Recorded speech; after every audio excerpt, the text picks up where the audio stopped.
Ya. Eh, Baik, saya lanjutkan, Pak. Ada seorang wartawan diminta wawancara kepada seorang pejabat. Kata bosnya di kantor, malam ini harus berhasil supaya tulisannya bisa keluar besok. Kalau sampai gagal, kamu ditegur, gitu ya. Maka dia berusaha sebaik-baiknya, sudah janjian dengan pejabat yang akan diwawancara. Kemudian dia pada saat sudah dekat waktunya tiba-tiba datang SMS dibatalkan.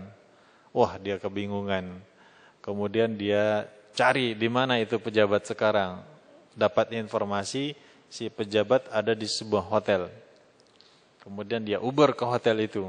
Rupanya lagi meeting, gak bisa diganggu.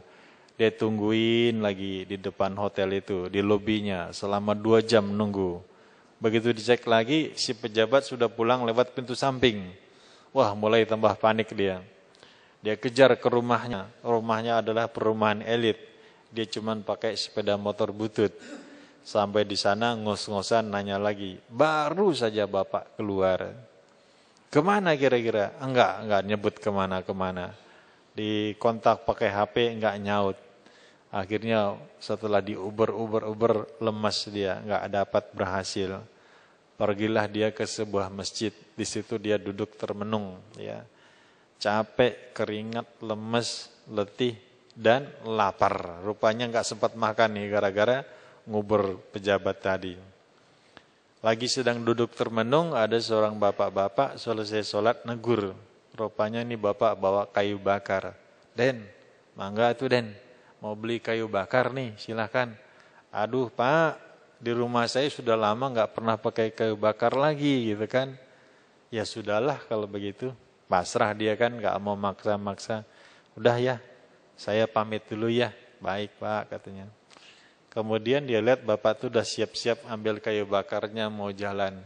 Kasihan juga dia ya. Jangan-jangan orang ini boleh-boleh, jangan-jangan dari pagi belum laris lagi, belum makan. Ambil dompetnya, cuman ada uang selembar 10.000. Dia belum makan. Ini gimana nih ya? Dalam beberapa detik dia harus memutuskan dengan cepat. Ngasih apa enggak? Duit cuman 10.000 di dalam dompet itu. Akhirnya dia kuatkan saja hatinya. Pak, sini Pak, sebentar sini. Ini sekedar buat jajan Pak. Ah, enggak usah Den, enggak usah. Ambillah Pak, ambillah. Ya Alhamdulillah Den, dari pagi belum ada yang laku kayu bakar saya. Ini dari pagi belum makan. Ya, dibawalah pergi jalan. Lalu dia duduk termenung. Ya Allah, Alhamdulillah Engkau berikan saya kekuatan. Di saat uang saya tinggal 1 lembarnya doang, saya masih mau berbagi. Itu bukan karena kemampuan saya, karena Engkau lah yang melunakkan hati saya. Alhamdulillah, walaupun gak punya duit, walaupun tetap keroncongan, dia plong hatinya, bisa berbagi kepada orang lain. Alhamdulillah.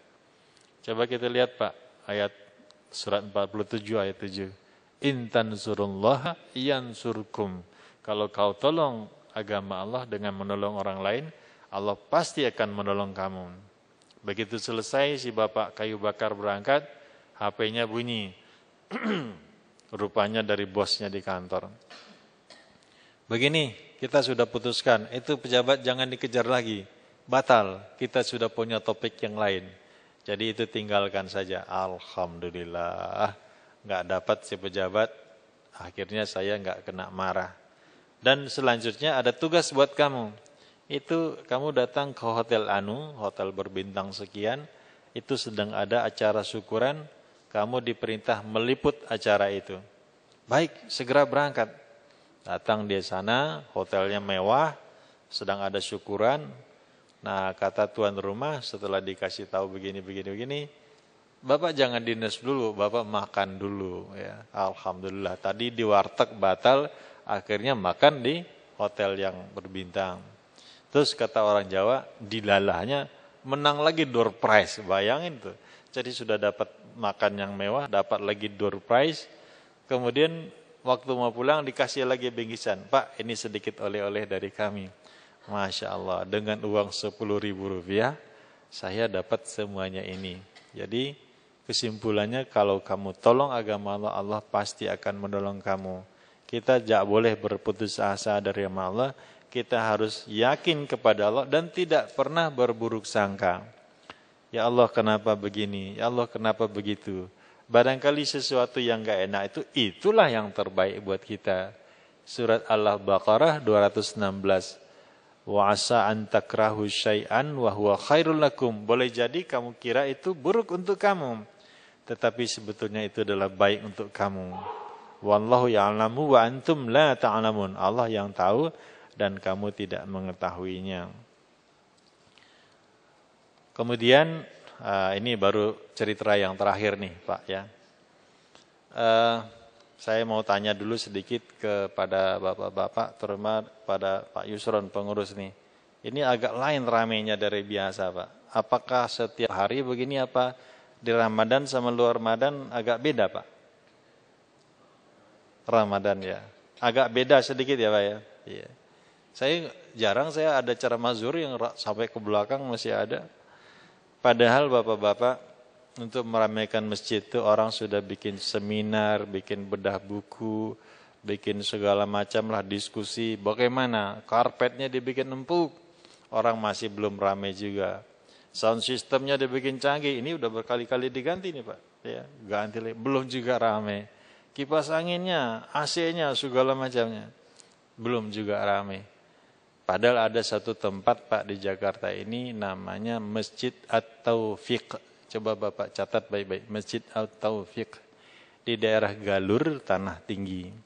Itu masjid luar biasa Pak. Itu masjid penuh 24 jam. Mungkin Pak Yusron dengan teman-temannya sekali-sekali harus ke sana. Kenapa bisa? Karpetnya enggak kayak di sini, sound systemnya enggak kayak biasa saja. Kipas angin dan subuhnya coba Bapak bayangkan, subuhnya hampir sama dengan Jumatnya. Ya, luar biasa. Itu suatu hal yang luar biasa kan ya. Nanti asarnya hampir sama dengan Jumatnya. Maghribnya hampir sama lagi. Masya Allah. Bahkan tengah malam saja penuh. Itu harus dicari itunya Pak. Kiatnya bagaimana dia kok bisa mengumpulkan jemaah yang sebanyak itu. Kalau Bapak ada waktu, saya sarankan main ke sana Pak. Tanya, bagi ilmunya ini. Di PLN Gambir enggak bisa kayak begitu. Tapi kalau Bapak enggak sempat ke sana, saya aja yang ngasih tahu rahasianya Pak ya. Dengerin baik-baik.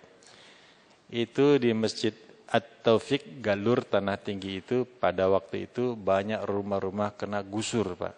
Akhirnya mereka tidurlah di masjid. Maka masjidnya jadi ramai gitu Pak.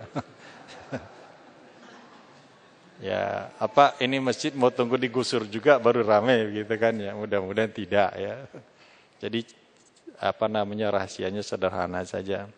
Mudah-mudahan kita enggak digusur rumah kita tetap bisa meramaikan masjid. Amin ya rabbal alamin. Begitu saja Pak. Bahannya udah habis. Kalau diterusin lagi nanti makin ngawur nih ceritanya. Ada pertanyaan Pak? Silakan.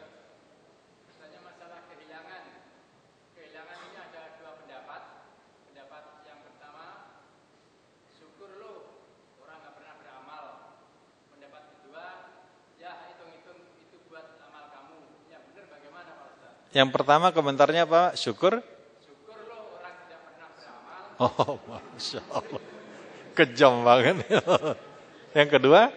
Yang kedua, ya hitung-hitung itu buat amal kamu. Ya. Tapi saya yakin itu amal enggak ikhlas itu. Yakin banget saya itu. Orang kecopetan Pak ya, 1 juta hilang. Mana duit saya? Ya Allah, terimalah sedekah saya. Apaan lu bohongan? Ya. Yang paling bagus begini Pak, yang paling bagus itu semuanya serahkan kepada Allah. Ya Allah, arloji Rolex saya hilang. Saya kembalikan semua kepadamu ya Allah. Apa hikmah di balik ini? Mudah-mudahan saya diberikan kesabaran. Boleh jadi itu sebuah pelajaran dari Allah kepada kita. Yaitu arloji Rolex yang mahal itu jual, uangnya bagi-bagikan sama orang miskin. Boleh jadi teguran. Tapi teguran ini Pak mulai kepada diri sendiri, jangan dimulai orang lain. Gimana kabarmu? Gua habis kecopetan, makanya sedekah.